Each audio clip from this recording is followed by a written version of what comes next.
Buenos días desde Guipúzcoa Gaur. Tenemos hoy al diputado foral de Medio Ambiente y Obras Hidráulicas, José Ignacio Asensio, que va a hablar con Guipúzcoa Gaur y a toda su comunidad de 124.000 seguidores que tenemos en las redes sociales sobre un asunto que está en el candelero en los medios de comunicación, que es una preocupación global y en la cual está muy al tanto de lo que está pasando, de las políticas que se están aplicando o cuáles son las estrategias a seguir. Bueno, José Ignacio. Bueno, Iñaki, y a todos los escuchantes, ¿qué tal estáis? Bien, bien, la verdad es que bien. Y vamos a hablar de un tema que la verdad es que yo creo que nos ocupa y nos preocupa.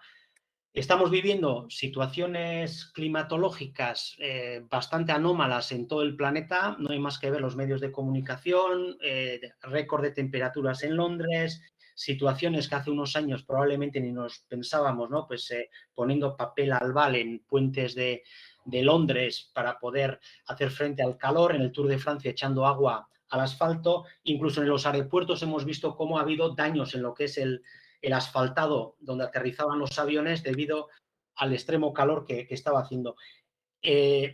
Entiendo yo, y yo creo que la gente ya se va concienciando de ello, con toda la información científica que manejáis, que un poco que nos decís, que manejáis, todo esto se debe en una parte muy importante al cambio climático, ¿verdad? Que estamos sufriendo en el planeta y también en Euskadi y en Guipúzcoa, ¿verdad? Así es, ¿no? Tú lo has explicado perfectamente. Vivimos unas situaciones anómalas. Es verdad que un episodio concreto no determina que sea efecto del cambio climático, pero es verdad que estas situaciones de inundaciones, incendios en toda Europa, tanta pérdida de biodiversidad, con esa frecuencia, ¿no? Que la frecuencia está incrementándose, todo eso en su conjunto sí es cambio climático, eso es una evidencia, ¿no? Eso ya no lo cuestiona nadie, no lo cuestiona ni en los informes del IPCC de la ONU, ni nos cuestionamos a nivel local. Sabes que hemos presentado recientemente el tercer informe de impactos de cambio climático en el territorio a través de la Fundación Naturclima, que para eso lo constituimos, precisamente para controlar esos impactos también a nivel local, ¿no? Somos un territorio, Guipúzcoa, no nos cansaremos en decirlo, especialmente vulnerables, muy cercanos, estamos pegados al mar, mar-montaña están muy cerca, tenemos el 60% de la población también pegada al mar, no dejamos de ser un territorio de paso y lo que tenemos que hacer es, como bien decía ese informe de las Naciones Unidas, no solamente políticas de mitigación que como sabes es evitar el calentamiento global, reducir las emisiones, etcétera, pero no nos queda más remedio que hacer políticas de adaptación, es decir, tenemos que garantizar la vida y la calidad de vida de los ciudadanos también. Y por tanto, pues bueno, pues estamos en una fase donde estos episodios, como tú bien decías ahora, lo de papel albal de Londres, sería para reírse si no fuera que es un auténtico drama, ¿no? Y eso pone de manifiesto y lo hace gráfico lo que nos está pasando. La verdad es que a mí se me ponen los pelos de punta y de verdad que bueno, y un dato, ¿no? El otro día estuvimos analizando y solamente los incendios, como, bueno, en Europa no sé el coste y las hectáreas que se han quemado, pero solamente la semana pasada en España más de 147.000 hectáreas. Se dice fácil, ¿eh? Se dice fácil. Así es. Bueno, lo que va de año era el dato, pero bueno, se dice fácil. Así es. Una pregunta, el cambio climático se está, digamos, se está haciendo frente desde un punto de vista global, ¿no? Como debe ser un problema planetario, pero desde lo local, desde Guipúzcoa, aparte de concienciar a la gente de un poco de la necesidad de cuidar, ¿no? De cuidarnos, de hacer políticas que puedan tener una sostenibilidad, ¿qué podemos hacer desde lo local para hacer frente o para mitigar el problema que nos viene encima? Es decir, aparte de las grandes políticas, las grandes estrategias globales, que cada ciudadano o las instituciones guipuzcoanas, por ejemplo, ¿qué es lo que pueden hacer en lo que les compete para poder hacer frente un poco al problema que nos viene encima con todo lo que es el calentamiento global? Mira, Iñaki, tú lo estás diciendo perfectamente, ¿no? A nivel global, en las grandes cumbres del clima, se deciden los objetivos, ¿no? Y se pueden decidir las grandes líneas de lo que se puede permitir y lo que no. Pero la aplicación concreta de las medidas, las que al final van a ser eficaces, se hacen todas a nivel local y muchas a nivel individual. Y esto no es dispersar la responsabilidad, sino el que la responsabilidad es de todos nosotros. El calentamiento global que podemos hablar en términos grandilocuentes, pero al final es el ser humano el que lo ha cambiado. ¿Y por qué ha cambiado el ser humano el clima del planeta?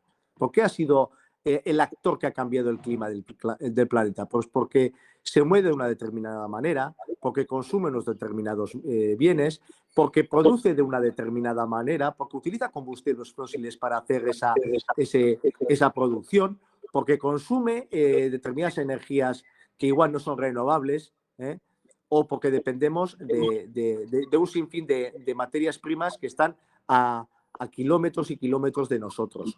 Entonces, lo importante de todo eso es que cambiemos ese tipo de actuaciones. Es decir, si nos movemos cada vez menos en coche privado y más en transporte público, si utilizamos más energías renovables y menos combustibles fósiles, si producimos cada vez más con materias primas secundarias, recuperadas, que no nos quemamos la naturaleza, consumimos kilómetro cero y no queremos consumir papaya todo el año, etcétera, etcétera, o consumimos tejidos, textiles, etcétera, que se producen al lado de casa y no a miles y miles de kilómetros. Todos esos cambios de comportamiento son los que van a evitar que este problema sea acuciante. Por tanto, las grandes decisiones y los grandes objetivos se deciden a nivel macro, si me permites la expresión, pero es a nivel micro, es a nivel local y individual incluso los que tenemos que hacer. Entonces, a nivel local, y concretando temas, pues efectivamente tenemos que articular buenas políticas de movilidad para que la gente deje el coche en casa. Pues una política tarifaria a través de Mugi, transporte público electrificado, tenemos que hacer, potenciar nuestros mercados locales, nuestro comercio local, tenemos que producir e intensificar la industria que es limpia en detrimento de otras industrias, etcétera, etcétera. Favorecer que todo eso se haga de otra manera. Hay un cambio de comportamiento. Cuando hablamos de cambio de paradigma, que muchas veces no sabemos lo que significa, el cambio de paradigma al final es tan sencillo como hacer las cosas de otra manera. ¿Y qué es hacerlo sostenible? Pues evitar eso que hemos dicho al principio, pues combustibles fósiles por energías renovables, más transporte público, menos coche privado, más consumo kilómetro cero y no consumos que vienen de no sabe dónde, etcétera, etcétera. Que miremos la etiqueta, que nosotros, hay un dicho, ¿no? Políticamente votamos cada 4 años, pero en otros ámbitos de la vida votamos en todo momento, porque es decisión nuestra del ciudadano cómo se mueve, cómo consume, qué se viste y de las industrias del territorio también, cómo producimos. Las instituciones tenemos que poner todas las facilidades del mundo y ayudar a que ese cambio se produzca.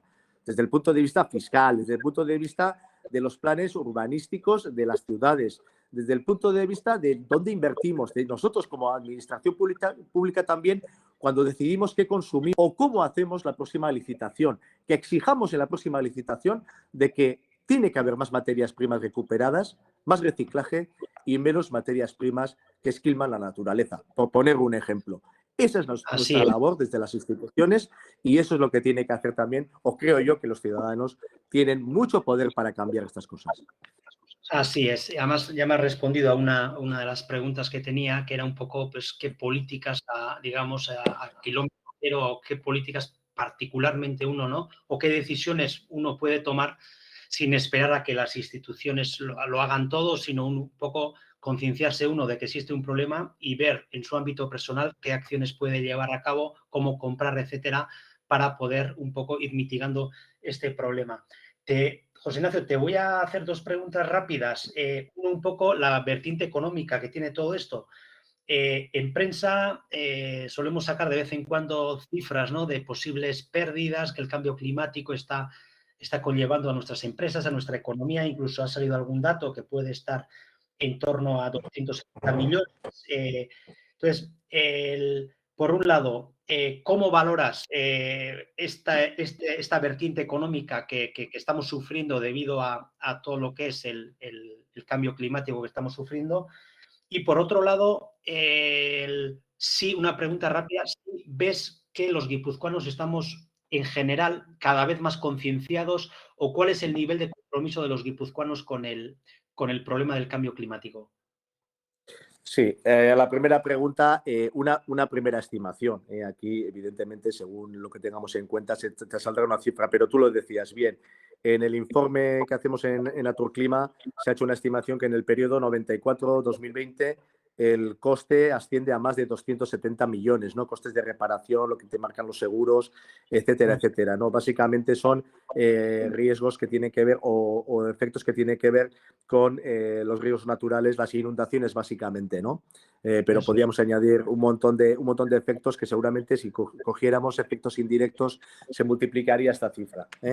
Pero más allá de los datos que ya es importante, pues efectivamente las pérdidas que genera a medio o largo plazo son enormes, ¿no? Porque claro, lo que se destroza no solamente hay que reponer, sino que hay que hacer toda una labor de evitación de riesgos, inversión, precisamente para que no vuelva a suceder.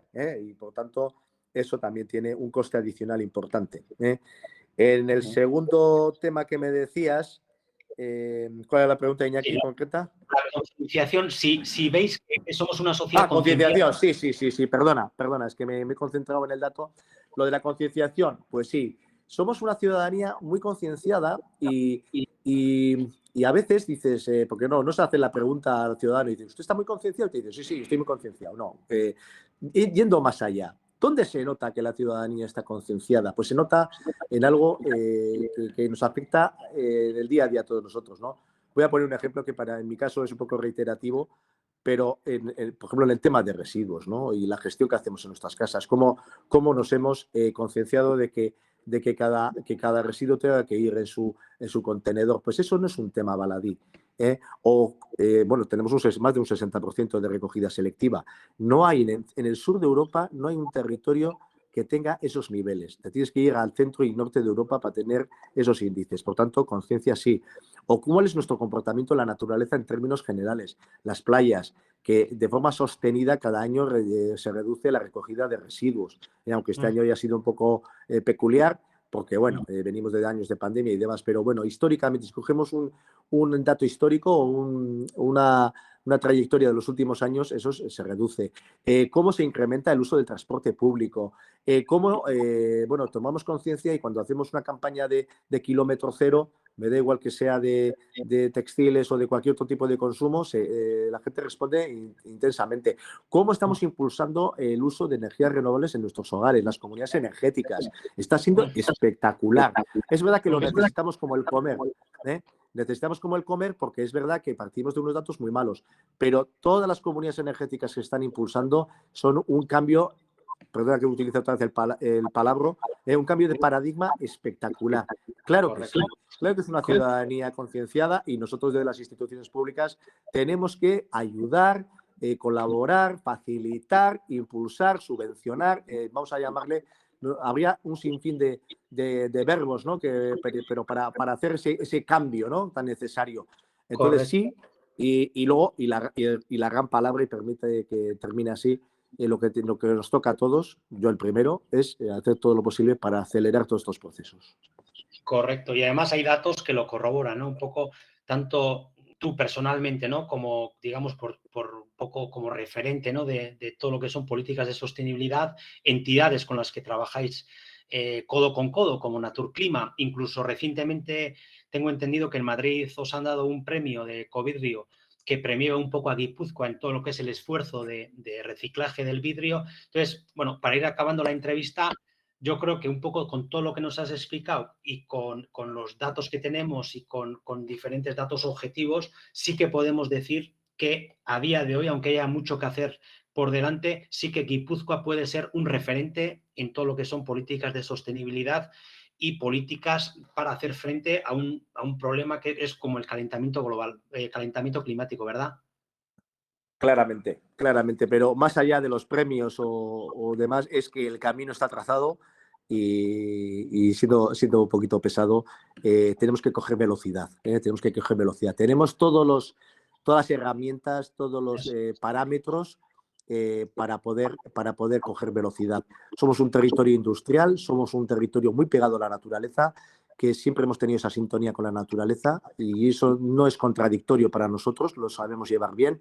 Una población muy concienciada, como